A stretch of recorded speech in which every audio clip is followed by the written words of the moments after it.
Hello students, इस video में मैं आपको बताऊंगा कॉमन नेम्स जो होते हैं ऑर्गेनिक केमिस्ट्री में उनको कैसे मेमोराइज किया जाता है। तो आइए देखते हैं पहला पॉइंट। सबसे पहला पॉइंट है जो कॉमन नेम्स हैं वो उनमें आपस में काफ़ी वर्ड्स में कनेक्शन होता है, तो उनको कनेक्ट करना बहुत इंपॉर्टेंट है। तो पहला पॉइंट है connect them. How to connect them, let me give an example. पहले एग्जाम्पल में हमने लिया है HC डबल बॉन्ड OH। ये जो होता है इसको कॉमनली बोला जाता है formic acid which is actually secreted by an ant known as formica. तो उस फॉर्मिका के बेसिस पे फॉर्मिक एसिड का नाम आया है। अब इसी के जो डेरिवेटिव्स हैं, इस एसिड के जो डेरिवेटिव्स हैं उनके नाम इसी बेसिस पे आते हैं। फॉर एग्जांपल हमने यहाँ पे HCONH2 यानी एक अमाइड को अगर हमने लिया तो इसको हम नाम देते हैं formamide. It is known as formamide. यानी अगर हमें फॉर्मिक एसिड पता है तो इसका नाम हमें पता लग जाएगा। सिमिलरली अगर फॉर्मिक एसिड से ही डिराइव्ड एक एल्डिहाइड की बात हम करें तो वो जो एल्डिहाइड होगा उसको हम क्या बोलेंगे, फॉर्मेल्डिहाइड बोलेंगे। अगर फॉर्मिक एसिड से ही बना हुआ एनहाइड्राइड यहाँ पे हम लेते हैं तो उस एनहाइड्राइड को हम बोलेंगे फॉर्मिक एनहाइड्राइड।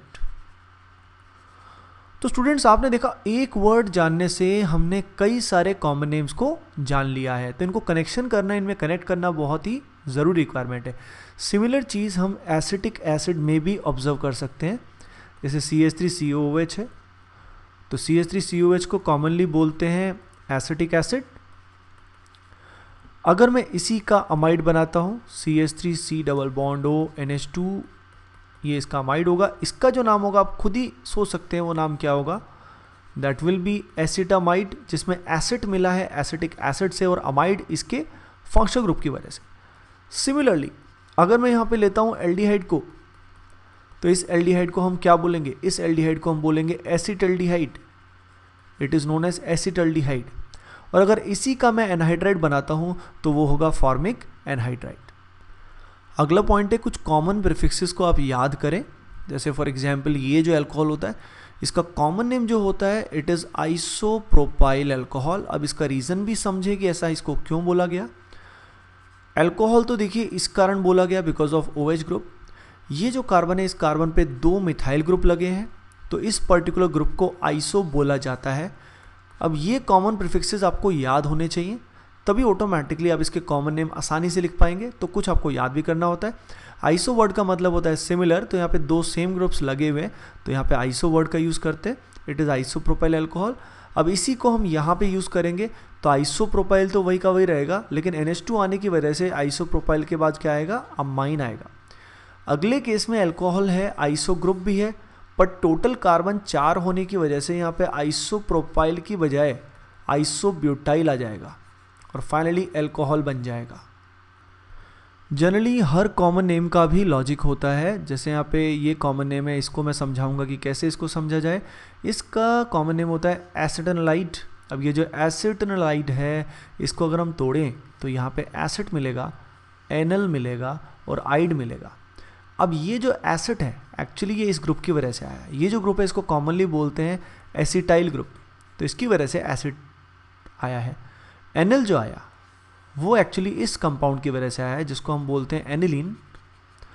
तो जो एनिल है वो यहाँ से आया, एसिटाइल से हमको मिला एसिड और आइड हमें मिला अमाइड से। तो आपने जाना कि एसिटोनालाइड जो है एक्चुअली मिलके बना है acetyl plus aniline plus amide.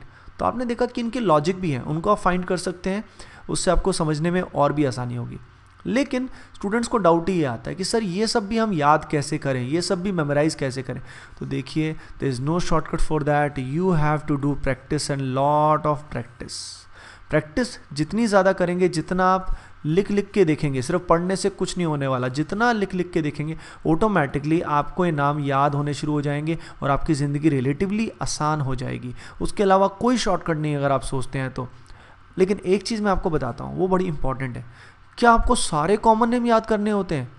No, you don't have to remember all of them. आपको वही याद करने हैं जो एग्ज़ाम के लिए इंपॉर्टेंट है। और एग्ज़ाम के लिए इंपॉर्टेंट कौन से है उस बात का आपको ध्यान रखना है। तो उसके लिए आपको एक लिस्ट बनानी होगी। Make a list of common names. और लिस्ट के अंदर क्या होगा, जो भी प्रीवियस JEE के अंदर क्वेश्चन आ रखे हैं या नीट में या किसी और एग्ज़ाम में आ रखे हैं जो भी आपको अननोन लगते हैं उनकी एक लिस्ट आप तैयार करें, रेगुलरली उसको क्या करें, अपडेट करें और उसको रिवाइज करें। ये सबसे इंपॉर्टेंट है। नहीं तो क्या होता है, टीचर्स, कोचिंग इंस्टीट्यूट या बुक्स में बहुत सारे कॉमन नेम्स दिए जाते हैं और हम सोचते हैं क्या हमें उन्हें याद करना है। ऑब्वियसली आपको उनको याद नहीं करना है, उनमें से जो इंपॉर्टेंट होंगे उनकी लिस्ट आपको बनानी है। और इंपॉर्टेंस कैसे पता लगेगी आपको? With help of previous JE and previous examination papers. तो देखिए, आज की इस वीडियो में मैंने आपको बताया कि सबसे पहले आपको कनेक्शन करना बहुत ज़रूरी है, क्योंकि बहुत सारे जो नाम होते हैं कॉमन नेम वो एक ही प्रीफिक्स पे बेस्ड होते हैं, जिसके बेसिस पे आप बाकी नामों को जान सकते हैं।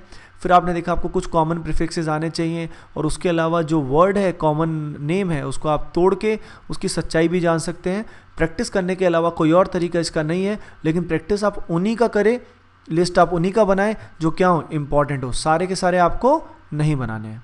Okay guys, thanks for watching. Please share and subscribe. Thank you.